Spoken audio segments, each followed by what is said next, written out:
Hello, warriors. Welcome to the Warrior Enclave with Bebe and Toro, where we shatter the silence, tell our stories, and where we believe women, period. Today, we're going to be talking about escaping an abusive relationship or marriage. Doesn't matter how long or how short it is. And we use that word escape conscientiously because the stakes are life or death. There is no leaving an abusive relationship peacefully.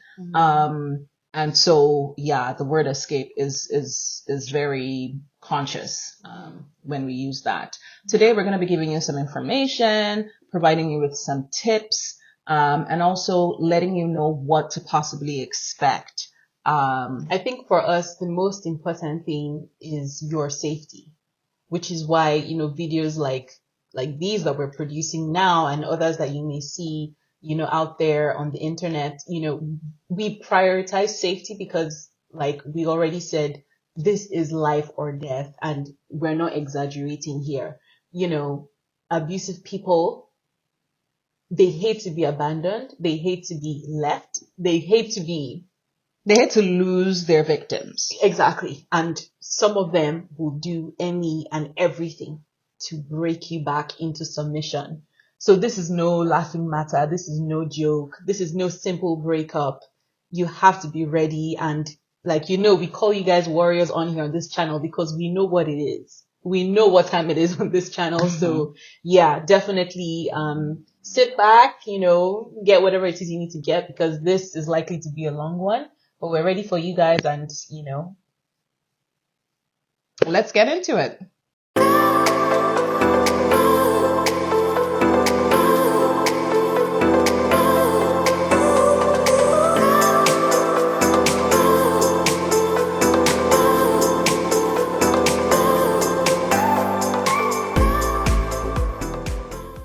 Okay, so the first thing that you need to know, is that the second you decide to escape, the second that you are contemplating escaping, something about you changes, whether you know it or not. And as we said, abusers are very, very sensitive to abandonment. They're very sensitive to change.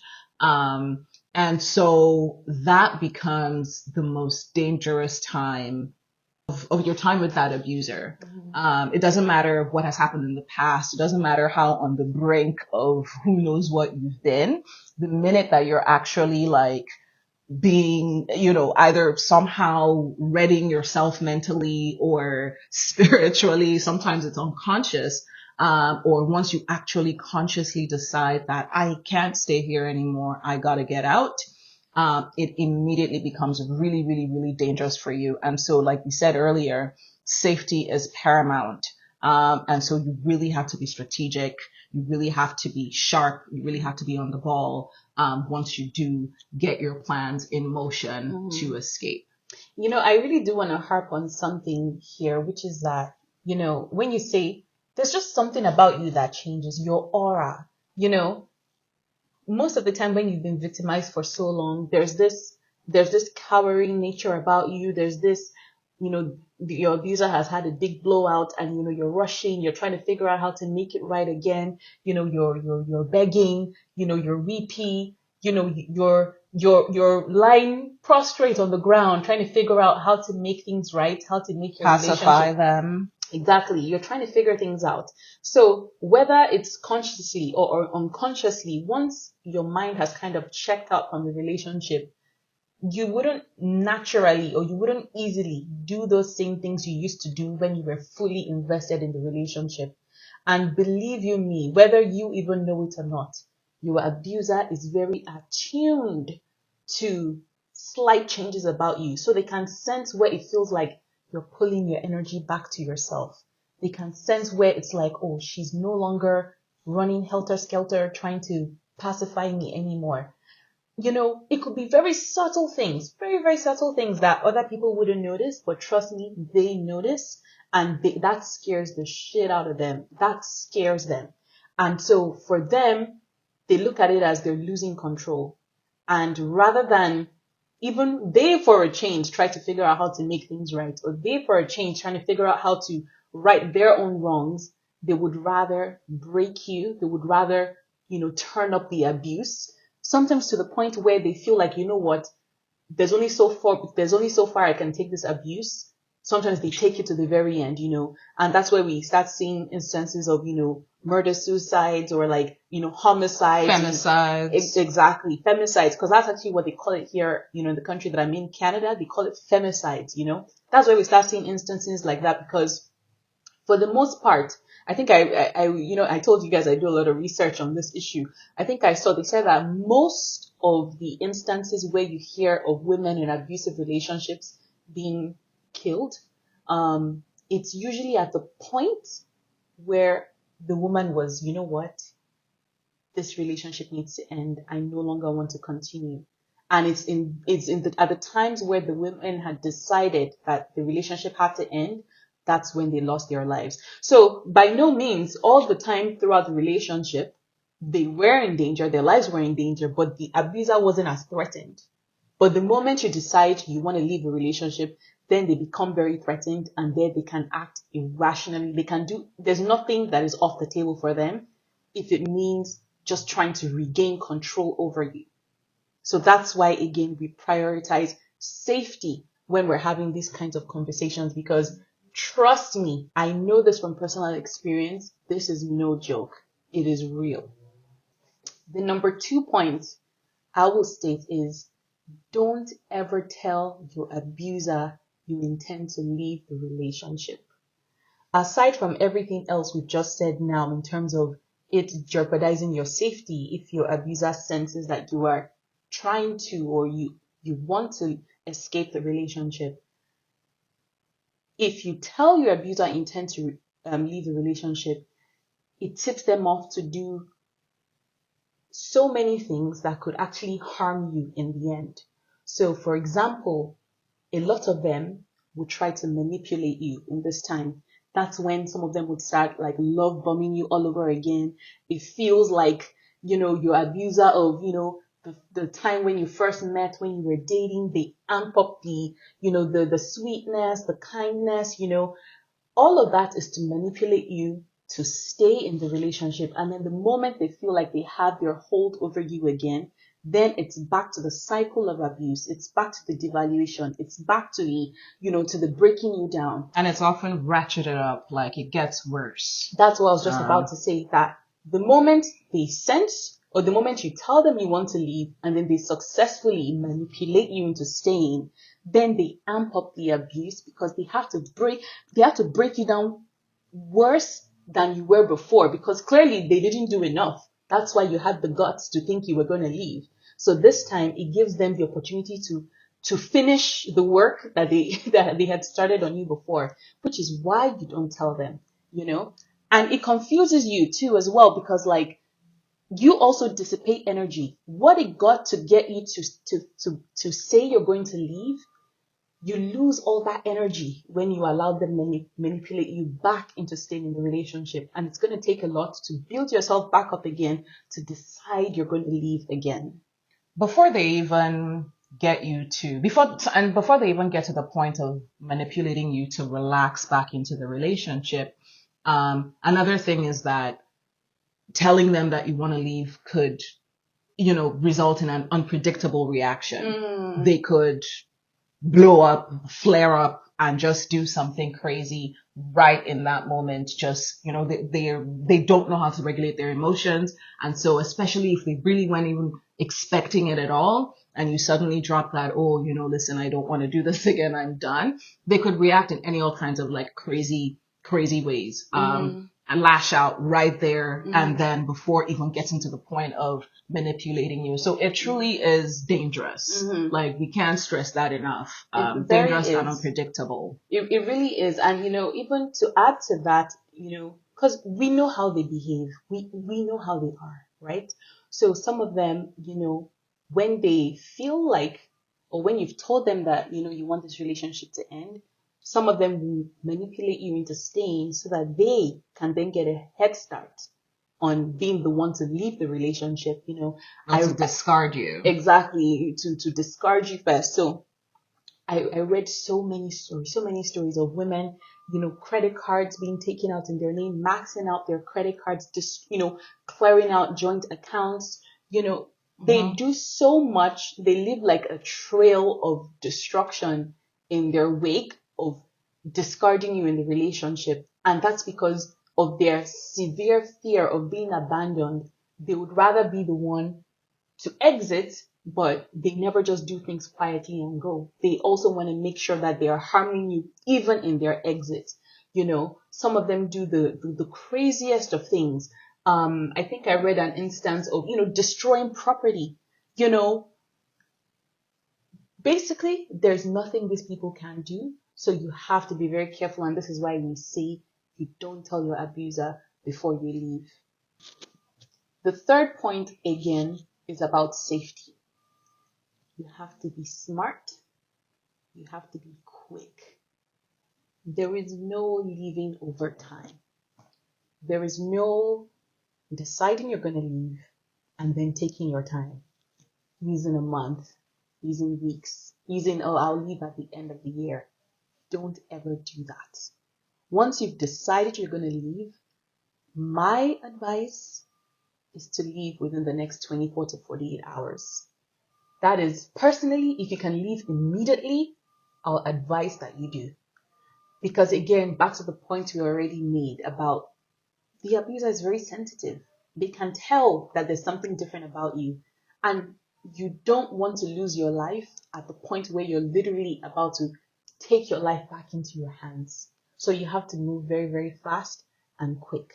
Now, this is where I would certainly advise,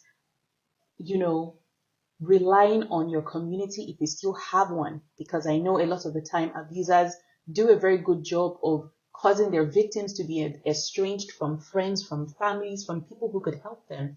So you may not still have that in place, but even domestic violence shelters, in the next 24 to 48 hours, find your way to get there.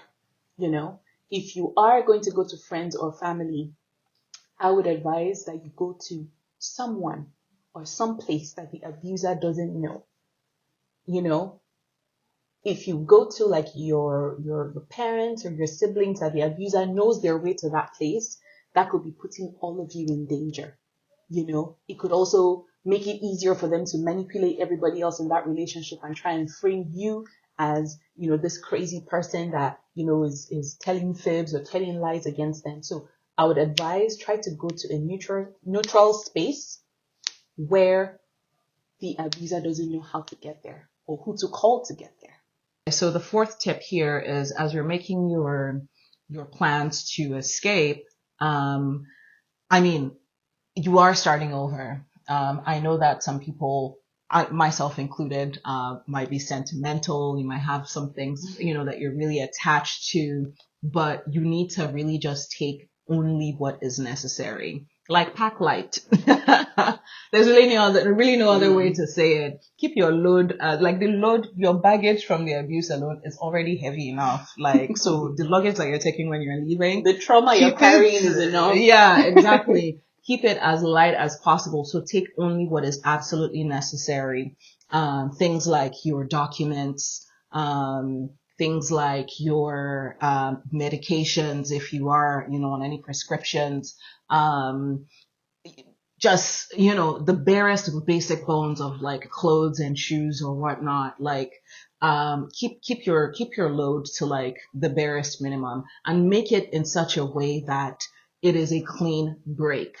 As you leave, whatever you've left behind, that's it. Say goodbye to it. Like there's no coming back to that location, to that space. Just forget about it. So you really have to be ruthless with yourself. You really have to be ruthless with your possessions. The most important thing that you have that you are leaving with is your life. Okay? And really honestly, once you're gone with that, you've already won, because everything else can be replaced. So keep things to a bare minimum. Take your important documents if you can, and if you can't, it is what it is. Don't do anything that will draw any undue attention to anything. So if you have joint accounts, don't move any money around before you escape. Don't make any like crazy big purchases.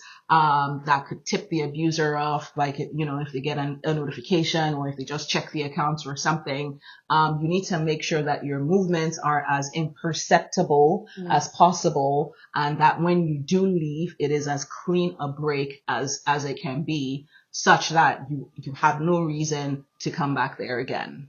You know what? I completely agree with that. And this is someone like me. I was very, very attached to my things, very sentimental. There were things that I had carried with me from like secondary school, which in Nigeria it's like from middle school up until high school. I had things that I had carried, that had followed me all around everywhere. I had traveled from Nigeria to Canada to wherever, But in that moment, guys, I had to be. It was like I was cutting off an arm with some of these things, but I couldn't. For some that, I really, really wanted to make sure that I remembered, I took pictures on my phone, but I couldn't carry everything with me. Okay? So this is not something that we're just saying just because, like, this is something that I have done. And I'm telling you right now, I can't even imagine if, because I was so tied to some of the things that I had to throw away, that I would have gotten caught, or, I would have allowed myself to still remain in the relationship. These are things that I promise you, your life is really the most important thing. So be ruthless, be quick, be smart, just get out. Okay, just escape. That's all you really need to do. The rest will sort itself out. So most of the tips we've given so far are for people that are absolutely sure. Certain. They are sure that they're going to leave, that they want to escape this horrid, traumatic, toxic relationship, abusive relationship. This fifth point that I'm about to give, this is for people that are still not sure. You still don't know if you can do it. You still don't know what you still feel like you don't have everything in place to make the kind of escape you would like to have. This is the advice that I would give. Save money. I know sometimes these abusers, they don't allow you have personal accounts. It happened to me too as well, where my abuser wanted me to close down all my personal accounts, and it was something that I fought so hard. I got a lot of abuse for that, but I didn't. I personally, that was a battle that I did not allow the abuser to have his way. So I still had a personal account that he had zero access to. Save money there. If you feel like you're still not sure if you want to leave, the least you can do is just have a nest egg, just in case. Just in case. Okay? So if you are scared about your abuser finding out about your personal account, I just feel for so many people who are victimized, because I know that the abuser does do a good job of cutting off your source of support, your source of community. But if you still manage to have some people that love you and care about you and you can trust, maybe save some of your money with them. Whether it's in cash, whether it's in their own accounts, just something that the abuser cannot trace back to you. Definitely do that. Okay? But it's important that even though you're riding the fence, you are still active. You're still in the battle for your soul. You're still trying to figure things out. So these are easy things you can do. Saving money, squirreling money away here and there. You can do that. Another thing you can do is... Sorry, hold on. And we say that not discounting the fact that we know that financial abuse it often is hand in hand with the whole domestic violence and everything.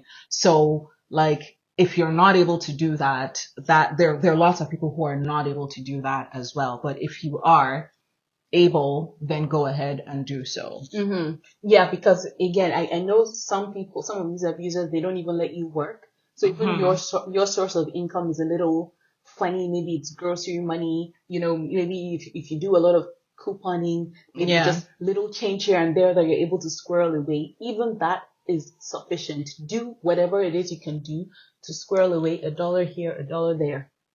Okay, just make sure you're still active in the fight for your soul. The next point I was going to make is something that could even help too as well is get into the research. Everything you need to know about abuse, abusive dynamics, abusive relationships, narcissism, malignant narcissism, Covert, overt, all forms of narcissism. Get into the research. Educate yourself. It's very important. You need to. And in doing all of this, you will also find your way to resources, domestic violence shelters, things like that. These people have built systems, networks in place for people like us. And they understand. They know. They get abuse. They know it. So they have roadmaps in place. They have resources. They're there to assist you with getting out. Really, all you have to do is stretch your hand out, and there's someone there to pull you out. Exactly. So these points again, if you're still not sure, just make sure that you remain active in the fight for your soul.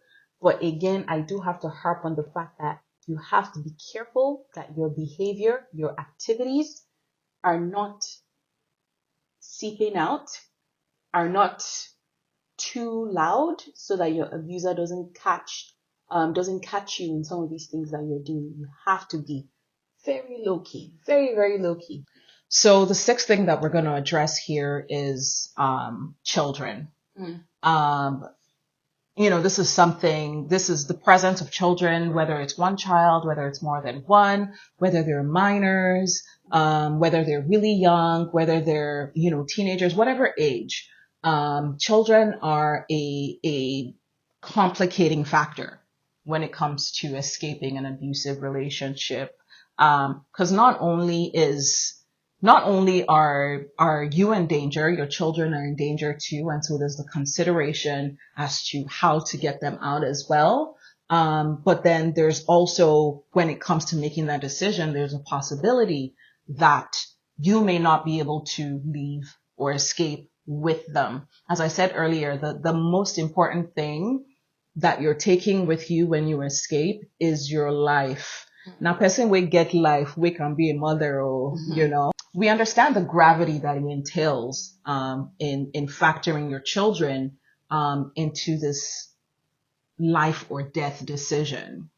And so, we're not here to tell you what to do, whether to leave with them or whether not to leave with them. There are people who have had to make that very, very, very, very difficult decision to leave just with their lives, to be able to live to fight another day and come back for the children.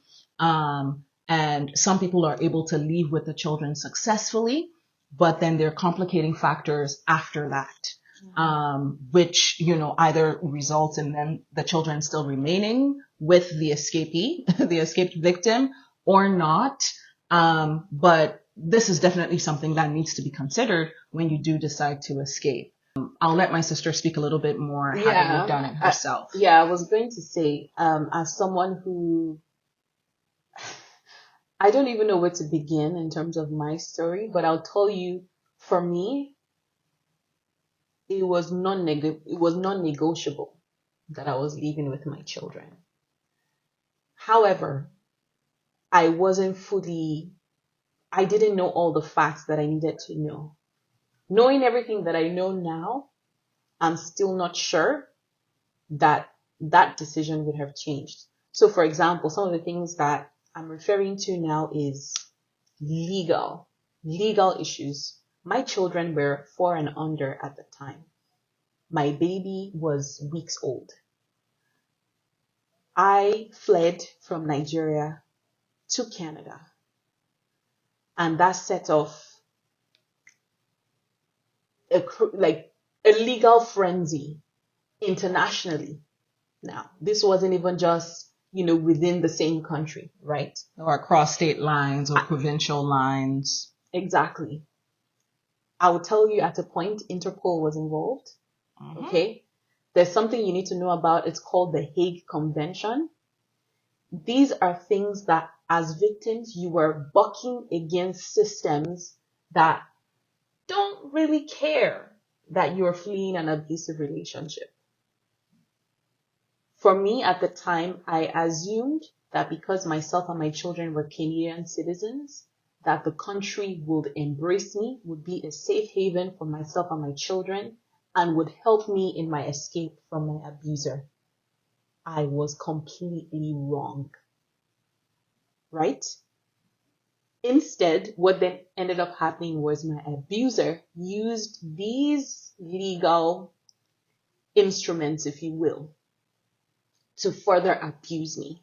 And there's a term for that. It's litigation abuse.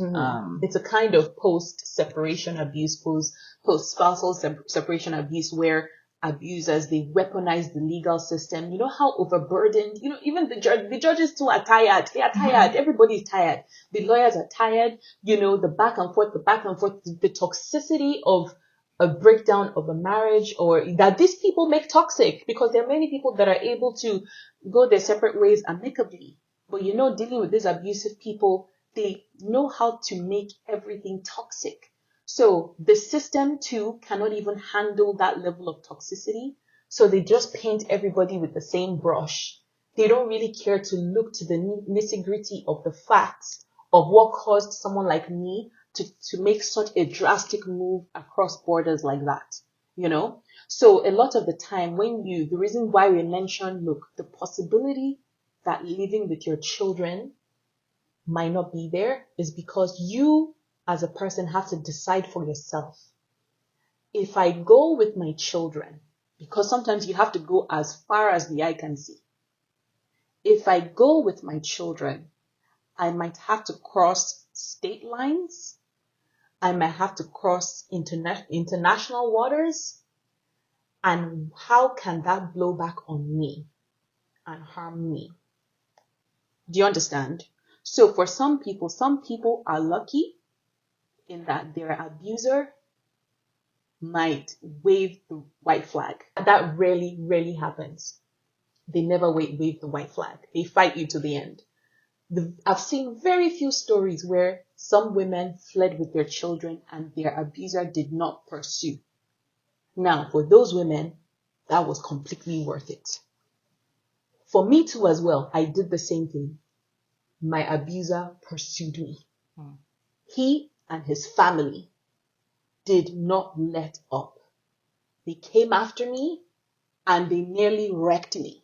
Like you are wrestling with principalities and power and powers. And when it comes to it, like it is about power when it comes to abusers. And so you will find yourself just in the boxing ring, wherever it is, on whatever issue it might be. And they're just constantly trying to one-up you, step on you, just wrestle that power back for you daring to leave and not be a powerless victim underneath them. So we mentioned it in a previous video. Weaponizing children, par for the course. Let me tell you, this is the battle for your life. And I think I've said this before, you have to be ready to take it up, even if you lose, quote unquote. For someone like me, again, these systems that I was bucking against that I wasn't quite aware of, trust me when I tell you that I was shattered, devastated by the decisions, from the courts in Canada. Do you understand what I'm saying? And so, but then it now brought me to the second level, which is having to understand that, okay, my abuser thinks he's won by trying to use the children to get me back into the relationship, causing everybody to spend all this money on legal fees, lying against me, fabricating things, saying all sorts of things against me, against my family, hoping that I would just give up, or thinking that he could use my children to lure me back into the relationship. This is where you, as someone who has escaped with your life, you then have to now make the decision. Am I going to live to fight another day, or am I going to buckle under the pressure and let this abuser have his way? I know it's certainly not an easy decision, That one I can guarantee. But these are just the questions you have to turn in your mind that, look, in this battle for my soul, right now, in this time in my life, I can only fight for me. I have looked into some stories of children who, were quote unquote, they were kept captive by the abuser, and, the escaping parent had to give up that fight in that instance, right? And I am yet to see a story where the children, even if sometimes the abuser finds a way to lie and fabricate stories to the children saying they were abandoned, your mother didn't love you, things like that. Parental alienation, which is child abuse. Mm-hmm. Even in those instances, the good thing about children is they always grow up. They always grow up and they get to see with their own eyes, and that's why for me, I'm very public about my fight. I'm so glad that court documents are there. These children will grow up and they will see and read for themselves the fight that their mother fought for them. So, like I was saying, I'm yet to see an instance where the children didn't understand. From most of what I've seen, even though the children were hurt initially, once they grew up and they got to see all the information, they had empathy and they understood. So again, your life, if you are not alive, you can't help your children. Mm-hmm. So that is really the main point I'm trying to harp on here. Your life is first, because when you are alive, then your children have a chance. Your children have a chance. But if you lose your life in this, you have in some way, shape, or form also placed a disadvantage on your children. So that's the most important thing. Live with your life.